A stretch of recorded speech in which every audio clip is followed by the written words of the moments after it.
Kirk Duckwall here with Mastermind the Market, your real estate stats update for the Twin Cities market.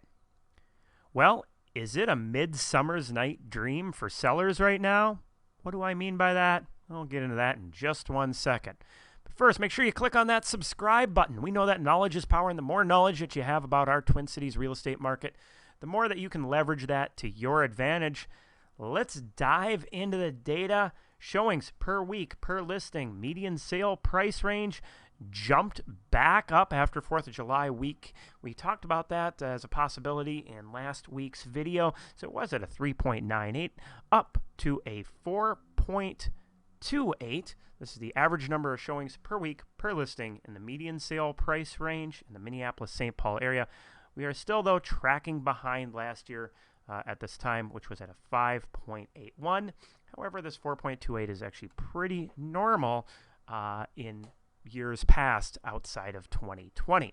Total number of showings, 2546. This is up from the previous week. Again, not a big surprise there, but tracking, again, behind last year's 2985.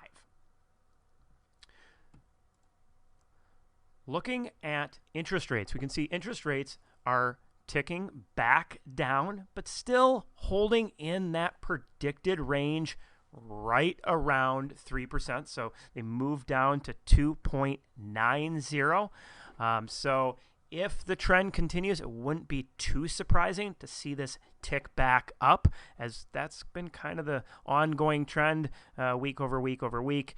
This is kind of the first time we've had a few weeks running where it's falling back. But there are some concerns about that moving back up slightly, but not too drastic of a change over the next few months. New listings coming into the marketplace. This is for 4th of July week. We can see that ticked way down, but not uncommon for that time of year, holiday week. So it was at 1890 down to 1343. The early numbers coming in, though, for the last 7 days is that is moving back up. Pending sales holding relatively flat when we look week over week. However, it is ahead of last year's numbers.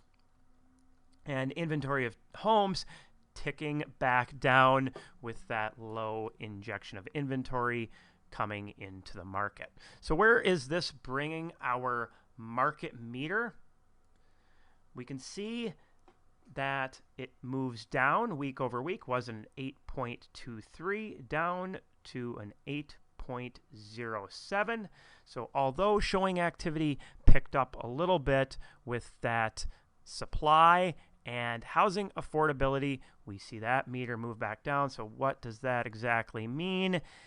It's still in that seller's market, but continues to move more towards the balanced market range. When we look out over the next 30 days, next week is going to be a big week, right? So is this a midsummer's night dream for sellers that we saw that jump in showing activity? Well, when the numbers come out for next week, which I would expect to actually fall back, but if they do hold stable, this could end up being a stronger seller's market than normal for this time of year. So that's definitely something to keep an eye on. Still, for buyers, though, it's significantly better than it was in the spring, and it does look like we have a lot of new listings with the coming soons posted, so you definitely want to keep your eyes out on that. Hopefully you found this information beneficial. Take care, be safe, have a great week. Oh, and I forgot to mention, yes, the TV show. If you haven't had that opportunity yet, check that out on the CW23. If you like this content, we dive deep into the data on that Friday mornings, 8:30. So check that out. If you don't have the opportunity to catch it at that time, we do put all of our shows up at TwinCitiesRealEstateShow.com as well. Take care.